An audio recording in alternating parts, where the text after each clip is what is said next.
senhor Luiz Inácio da Silva, vou chamá-lo de ex-presidente. O senhor prefere como? Pode ser ex-presidente? Doutor, se puder falar um pouquinho mais alto, para mim seria bom. Tá. Posso chamá-lo de ex-presidente? Pode. Tá. Então o senhor sabe do que está sendo acusado nesse processo, Não. né? Não sabe? Não sei, gostaria de pedir se a senhora pudesse me explicar qual é a acusação. Tá. O senhor tem dois conjuntos de acusação. A primeira parte da acusação diz respeito à corrupção, que o senhor teria recebido vantagens indevidas da Odebrecht e da OAS relacionadas aos contratos que eles têm com a Petrobras. E um segundo conjunto de atos que seriam atos de lavagem de dinheiro relacionados à reforma do sítio em benefício ao senhor e à sua família, que foram feitos, num primeiro momento, pelo Bunline, num segundo momento, pela Odebrecht, num terceiro momento, pela OAS. Um resumo muito sintético seria isso. Não. Eu imagino que a acusação que pesava sobre mim é que eu era dono de um sítio em Atibaia. Não é eu isso. Não é passei. isso. Não é isso que acontece. É ser beneficiário de reformas que foram feitas. A acusação passa pela relação do senhor ser dono do sítio, mas a acusação imputada é de o senhor ser beneficiário das reformas que foram feitas por essas três pessoas que eu lhe falei. Bunline, Odebrecht e OAS. Mas, doutor, eu só queria perguntar para o meu esclarecimento, porque eu estou disposto a responder toda e qualquer pergunta. Eu sou dono do sítio ou não? Isso o senhor que tem que responder, não eu, doutor, e eu não estou sendo interrogada nesse momento. Não, quem tem que responder é quem me acusou. Doutor, e assim, senhor ex-presidente, esse é um interrogatório, e se o senhor começar nesse tom comigo, a gente vai ter problema. Então, vamos começar de novo. Eu sou a juíza do caso, eu vou fazer as perguntas que eu preciso para que o caso seja esclarecido, para que eu possa sentenciá-lo, ou algum colega possa sentenciá-lo. Então, num primeiro momento, eu quero dizer que o senhor tem todo o direito de ficar em silêncio, mas nesse momento eu conduzo o ato. Mas, doutor, pela ordem, meritíssima juíza. Nos termos do que dispõe a Constituição e as leis de processo penal, a excelência bem sabe, o interrogatório é o ato em que o acusado exerce a autodefesa. Sim, mas tem ele que não ter tem a mais me perguntar, absoluta nem me acusar. liberdade para expor os fatos e indagar a respeito do que está sendo acusado. Pela ordem, doutor, que ele Não, eu estou me dirigindo à meritíssima juíza, não estou falando com Vossa Excelência, não abra este diálogo lateral, estou falando com a meritíssima juíza. Você não vai me cortar. Não vou, eu estou me dirigindo ao juízo. Eu vou interromper. Vossa Excelência quer substituir o juízo? Não, o senhor que está atrapalhando a condição da audiência, doutor. Se o senhor não... Eu posso fazer as perguntas ao seu cliente, o senhor orientou ele do que está sendo acusado nesse processo, ele está apto a ser interrogado, ou o senhor precisa sair dessa sala e conversar com ele e ele retornar? Absolutamente não. Eu só quero que ele tenha a liberdade de, nas formas da Constituição e da lei, responder da forma como ele acha adequado. Ele responde respondendo, não fazendo perguntas ao juízo ou à acusação. O senhor se sente apto a ser interrogado neste momento? O senhor é ex-presidente? Eu me sinto apto e me sinto desconfortável. Se o senhor se sente desconfortável, o senhor pode ficar em silêncio, como eu ia dizer. O silêncio do senhor não será usado em prejuízo à sua defesa. Se o senhor quiser responder as perguntas que primeiro eu vou lhe fazer, depois o órgão do Ministério Público e depois as defesas, o senhor pode responder. E quando é que eu posso falar, doutora? O senhor pode falar, o senhor pode responder quando eu perguntar, no começo. Mas pelo que eu sei, é meu tempo de falar. Não, é o tempo de responder as minhas perguntas. Eu não vou responder interrogatório nem questionamentos aqui. Está claro? Está claro que eu não vou ser interrogada? Eu não imaginei que fosse assim, doutora. Eu também não. Como eu sou vítima de uma mentira eu há muito tempo... Eu também não imaginava. Eu imaginei então que agora... vamos começar com as perguntas. Eu já fiz um resumo da acusação e vou fazer perguntas. O senhor fica em silêncio ou o senhor responde? E o senhor Cristiano Zanin, eu não lhe concedi a palavra, eu vou fazer perguntas. Eu já lhe fiz o resumo do que o senhor está sendo acusado e agora quero lhe perguntar em que momento, primeiro momento que o senhor teve contato com esse sítio de Atibaia. Dia 15 de janeiro de 2011. Tá.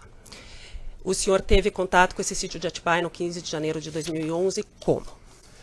Eu tinha deixado a presidência da República, eu estava de férias, e quando foi no dia 12 de janeiro, me falaram que o Jacob Itá tinha comprado um sítio, que se eu queria passar um final de semana lá. Eu subi do Guarujá no dia 15 e fui ao sítio do Jacobitá, que na verdade era do filho do Jacobitá. Tá. Foi-lhe informado por quem? O Jacote falou? A dona Marisa? Não, quem falou foi um filho meu por causa de uma briga minha com a dona Marisa. Tá. Daí o senhor foi nesse sítio com quem nesse primeiro dia, 15 de janeiro? Eu fui com o meu pessoal da segurança. Tá. O senhor e estava o Fernando, o Jacó. O senhor foi passar um final de semana. Eu não sei se foi no final de semana ou um domingo, não lembro bem. Tá. Quando o senhor chegou lá, o senhor soube que o sítio era do Jacó, já de cara, que era do Fernando? Soube tá. Que era... Segundo... Na verdade, eu soube que o Jacobitá tinha doado ao filho dele o dinheiro da poupança dele, o dinheiro sei lá de onde, ou seja, para que o filho pudesse adquirir o sítio. Tá. O senhor passou a frequentar o sítio a partir de então? Passei a frequentar o sítio em 2011, alguns finais de semana, junto com o Jacobitá, junto com o Fernando. Tá.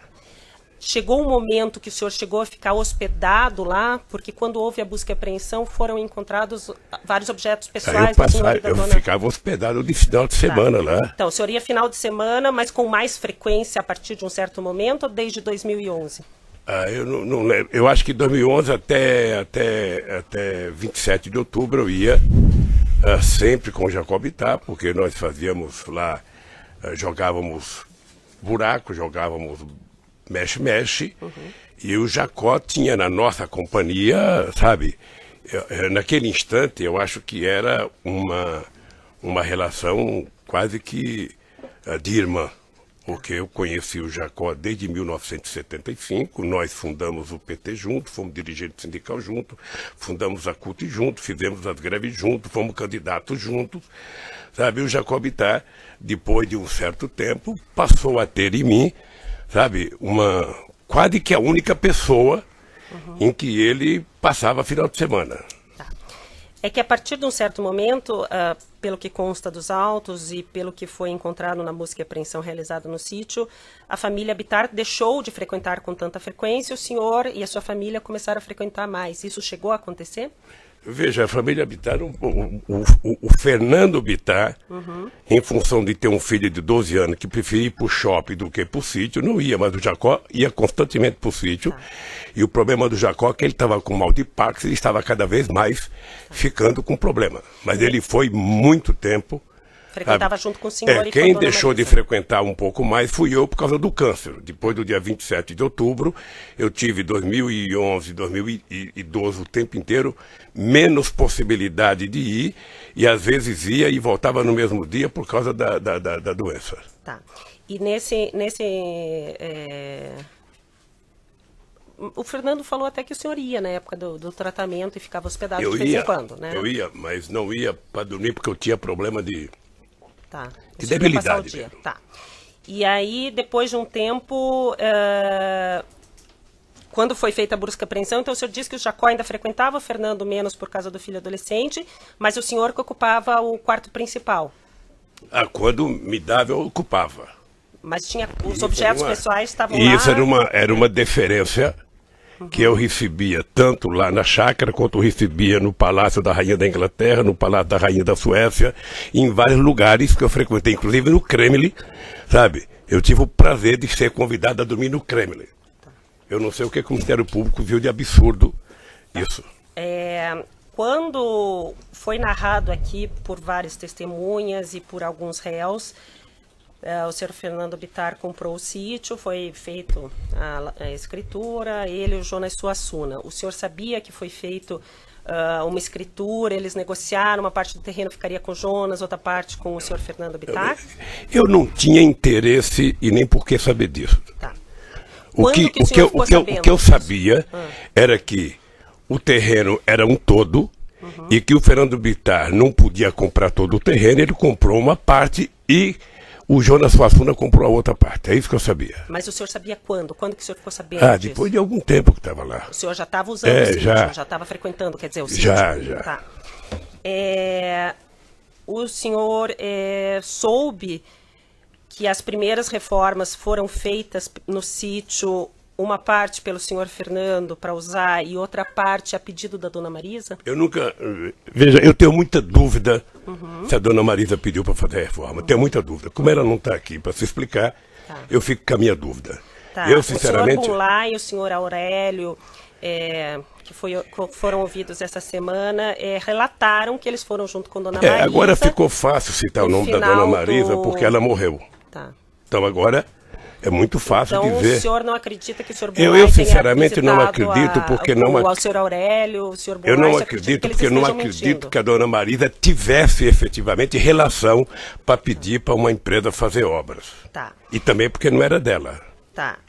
Então o senhor acha que o senhor Bunlai, quando fala que foi fazer visita junto com a dona Marisa e com o senhor Aurélio, e o senhor Aurélio também confirma essa visita antes das reformas, o senhor acha que eles estão mentindo? Eu não estou dizendo que eles estão mentindo, eu estou dizendo que eu não acredito que a dona Marisa fosse pedir. Então por que ela teria ido visitar esse sítio com o Fernando, com o Bunlai e com o senhor sabe? Eu sei porque as pessoas, na verdade, quando compraram o sítio, tomaram uma decisão de que o Lula não poderia saber de nada, que o Lula era contra qualquer ideia, sabe, de comprar qualquer coisa pedindo para ele guardar arquivo, porque eu era contra. No meu mandato presidencial eu era contra. Primeiro discuti instituto, discuti acervo, antes que eu deixasse a presidenta da República no dia 31 de dezembro de 2010. Sabe? Então, os companheiros também não tinham que me dar explicação.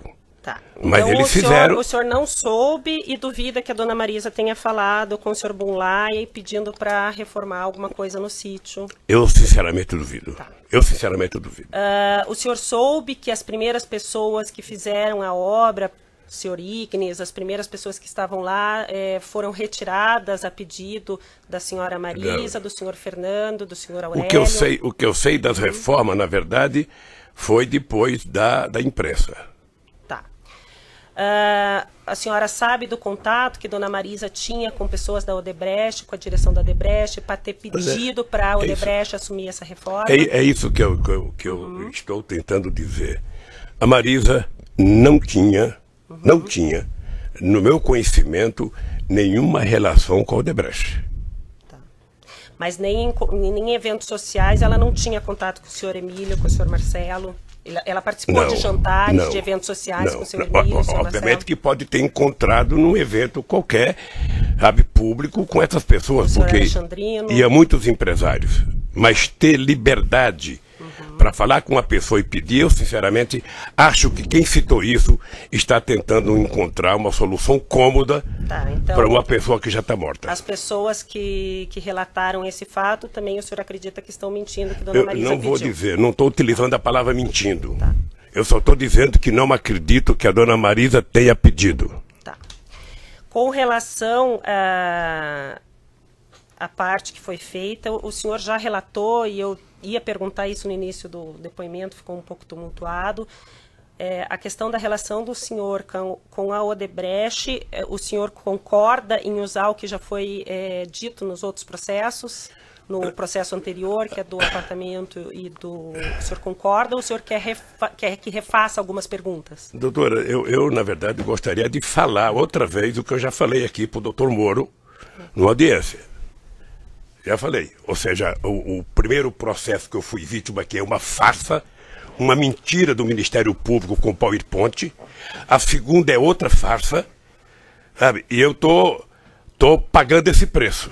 Eu vou pagar porque eu sou um homem que crê em Deus, creio na justiça e um dia a verdade vai prevalecer. O que está acontecendo? Então o senhor quer que eu refaça as perguntas relativas ao... aproximação que a diretoria da Odebrecht tinha com o senhor. É isso? Para o senhor poder falar de novo? Pode fazer. Então, consta que o senhor Emílio Odebrecht foi ouvido nessa ação penal, que ele tinha, antes mesmo do senhor assumir o primeiro governo, contatos, em razão da empresa dele ser uma grande empreiteira, em especial pelo compromisso que o senhor teria assumido com relação à política da petroquímica, da Braskem, que seria interesse da Odebrecht. E que várias vezes ele conversou com o senhor, várias vezes houve a sugestão pelos dirigentes de Petrobras para que fosse reestatizado essa parte, esse setor da economia, e que ele sempre foi conversar com o senhor e o senhor sempre garantiu a continuidade da empresa dele nesse sentido. O senhor confirma essas conversas com o senhor Emílio, essa questão, doutora, da Braskem? Eu talvez tenha sido, na história do Brasil, o presidente que mais conversou com empresários. Talvez o único presidente da República eleito com programas em cada eleição que eu disputava.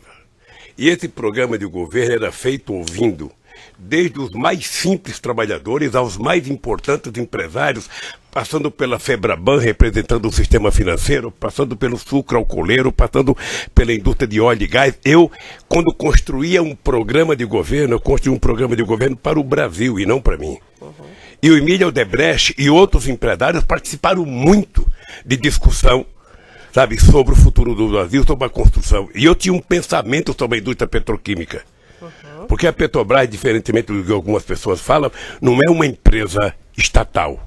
A Petrobras é uma empresa, sabe, pública de economia mista, com ações na Bolsa de Nova York e com acionistas minoritários.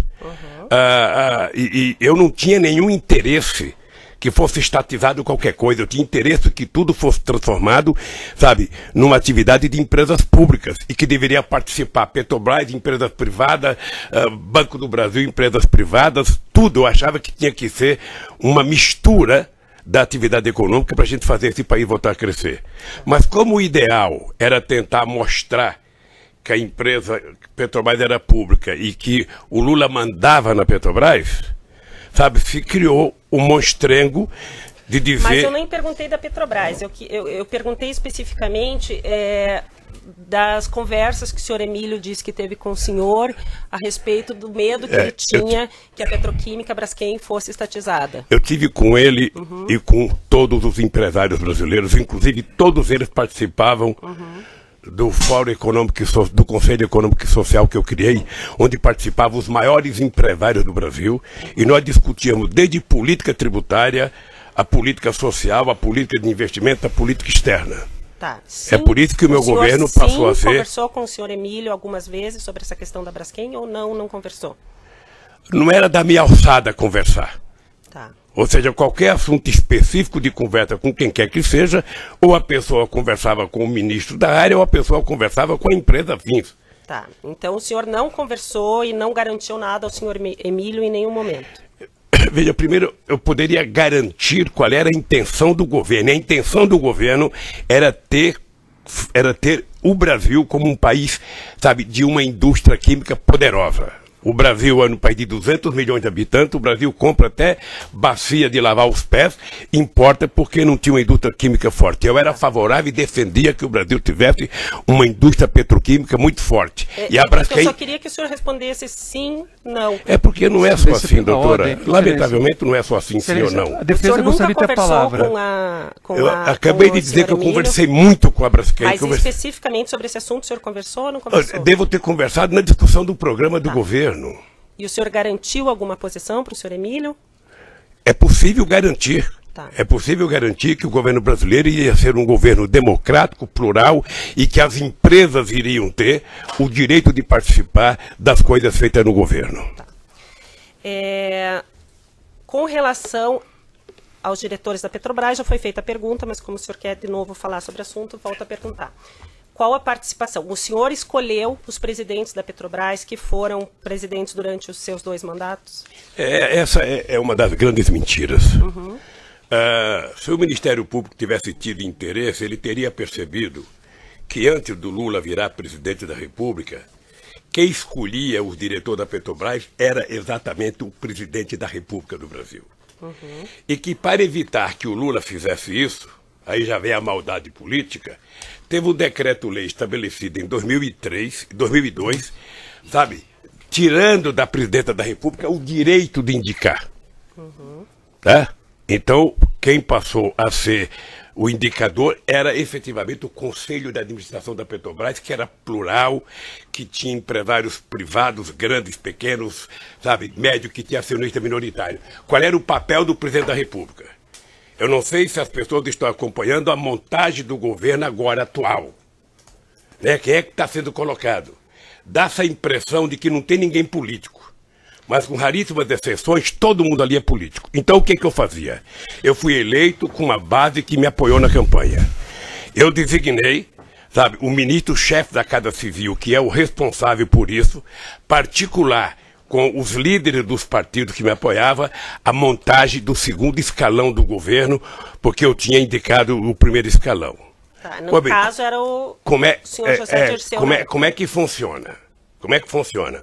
Se reúne as lideranças dos partidos, os líderes de cada bancada, sei lá se o presidente do partido, porque eu não participo, e eles indicam um nome para que o presidente da República coloque à disposição, primeiro do gabinete, manda para a Casa Civil, que vai para o gabinete institucional.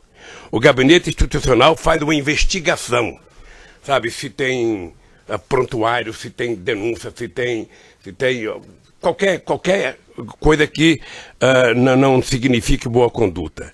Quando isso chega, devolve-se à presidência da República, o presidente da República encaminha isso ao Conselho da Petrobras. E o Conselho da Petrobras é quem tem a autonomia e a autoridade, segundo o decreto, de indicar as pessoas.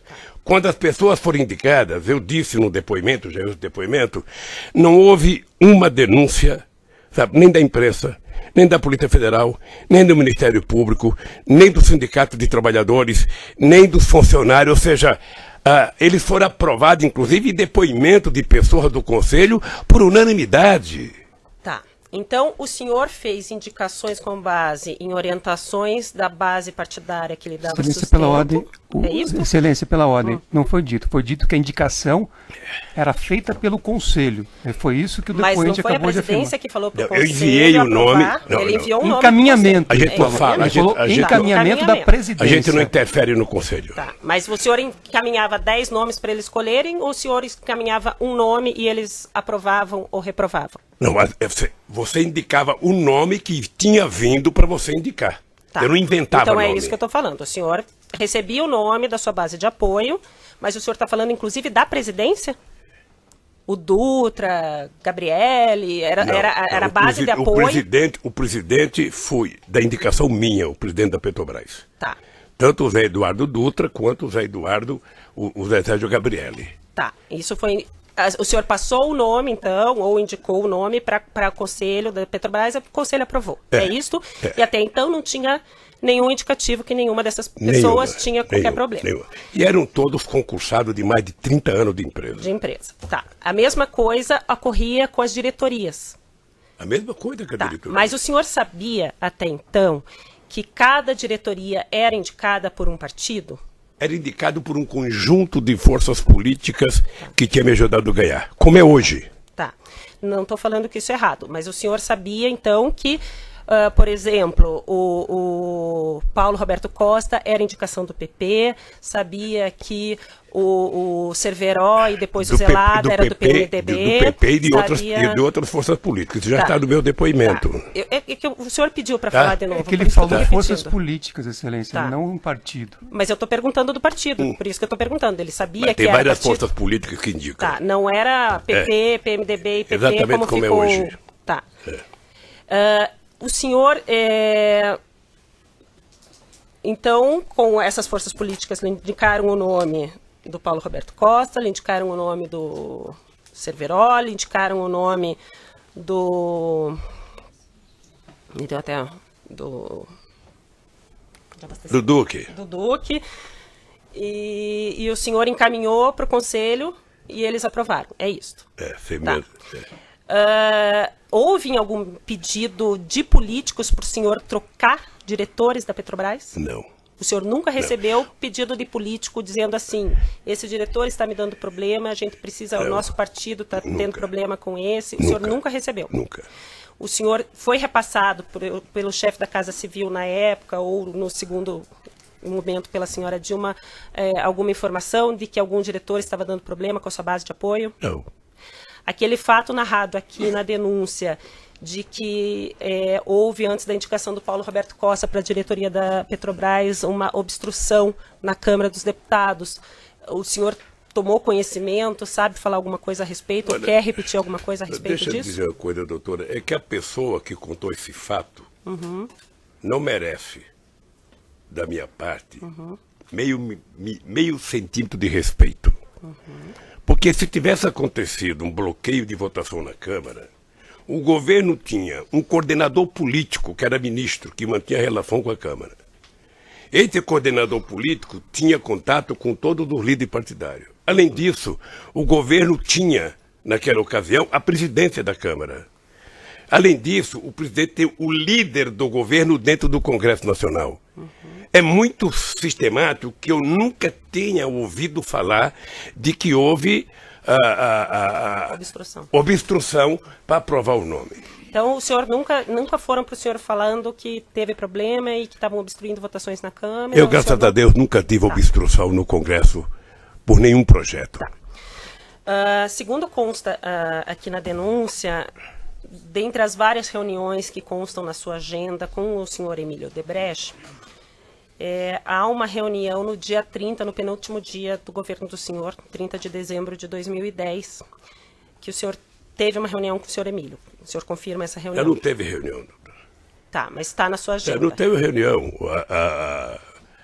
Fui eu que contei que houve uma conversa. O Emílio pediu para ir ao Palácio para que ele pudesse apresentar o Marcelo à presidenta Dilma.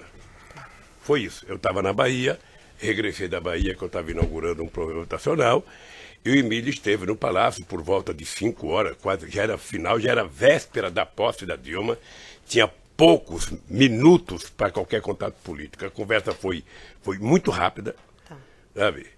Mas não foi uma reunião em que você senta numa mesa e conversa e discuta até um assunto. Dentre os documentos juntados no processo pela defesa entregues ao Ministério Público pela defesa dos executivos da Odebrecht, consta uma pauta que o senhor Marcelo teria passado ao pai de assuntos a serem tratados com o senhor. Isso já foi te perguntado, né? Já foi perguntado para o senhor antes, mas dentre os assuntos estava sítio 15/1, que é a data que o senhor disse que conheceu o sítio, né? Coincidentemente, a data que o senhor disse que conheceu o sítio estava nesse e-mail que o senhor Marcelo mandou para o pai para conversar com o senhor nesse dia 30. O senhor Emílio, ouvido aqui em juízo, diz que mencionou ao senhor, ao final da reunião, que o sítio estaria pronto no dia 15 e que o senhor não esboçou nenhuma reação. Porque eu não sabia, doutora. Tá, mas o senhor se recorda do senhor Emílio ter falado? Eu na verdade, não lembro. Eu vi o Emílio no depoimento, vi até pela televisão, o Emílio dizendo, dando um sorrisinho sarcástico, de que, olha, eu até lembrei e falei com o presidente, o sítio está pronto, ele não me respondeu nada, eu pressupõe que ele conhecia. Ele poderia ter pressuposto que eu não conhecia. Porque se eu conhecesse, eu ia dar um abraço dele, obrigado, doutor Emílio, que maravilha que o senhor fez. Então, o senhor não se recorda disso? Eu não me recordo dele ter falado. E também, se tivesse falado, para mim não significava nada, porque eu até então era analfabeto de sítio. Tá. Segundo os dados... Quantos minutos que tá? 28? Ainda dá mais um pouquinho. Segundo os dados do processo, a Odebrecht fez uma reforma no sítio em que teria gasto R$700 mil. Ninguém, naquela época, nem comentou com o senhor a respeito dessa reforma? Não? Não, porque quando eu conheci o sítio, ou seja, o sítio já não tinha reforma, o sítio estava pronto. Tá. Os executivos da Odebrecht, o senhor Alexandrino e outras pessoas falaram que existia na época uma conta junto com o PT de propinas que eram recolhidas nos contratos públicos celebrados da empreiteira com o governo, ou estatais, ou direto. O senhor, em algum momento, teve conhecimento disso enquanto o senhor era presidente ou após a presidência? Na verdade, doutora, essa é a senha que foi criada no PowerPoint. É por isso que hoje eu vejo as pessoas falar, não, porque foi do Caixa Geral, qualquer coisinha é um Caixa Geral, qualquer...